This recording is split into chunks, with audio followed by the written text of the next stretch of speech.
अर्थसंकल्पात लाडकी बहीण योजनेच्या हप्त्यात वाढ होणार नाही।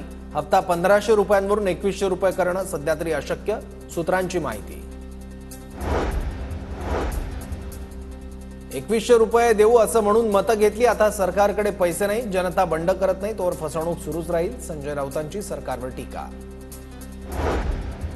नदीच्या सफाईसाठी भाजपकडून कोट्यवधी रुपये खर्च, अद्याप कोणतीच नदी स्वच्छ होत नाही, विधान परिषदेचे विरोधी पक्षनेते अंबादास दानवेंची टीका।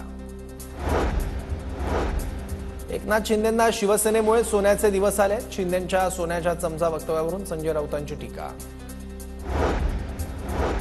बाळासाहेबांच्या विचारामुळे आम्हाला सगळं मिळालं, आम्ही बाळासाहेबांचे विचार सोडले नाहीत, संजय शिरसाडांचं संजय राऊतांना प्रत्युत्तर।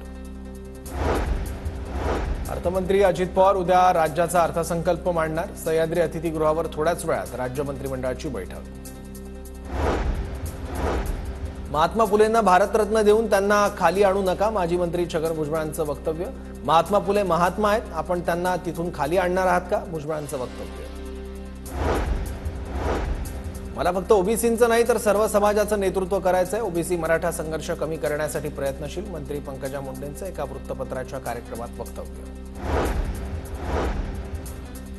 आमदार किरण सामंतांचं विकास कामांसाठी पंतप्रधान मोदींना पत्र, सामंतांची पत्राद्वारे मोदींना मतदारसंघाचं पालकत्व घेण्याची विनंती। राजू पेडणेकर शिवसेनेत प्रवेश करणार, राजू पेडणेकर ठाकरेंच्या शिवसेनेचे माजी नगरसेवक, पेडणेकरांनी वर्सोवा विधानसभेतून अपक्ष म्हणून निवडणूक लढली होती।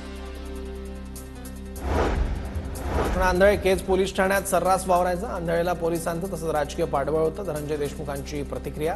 आंधळे कुठे आहे हे पोलिसांनी सांगावं, धनंजय देशमुख यांची प्रतिक्रिया।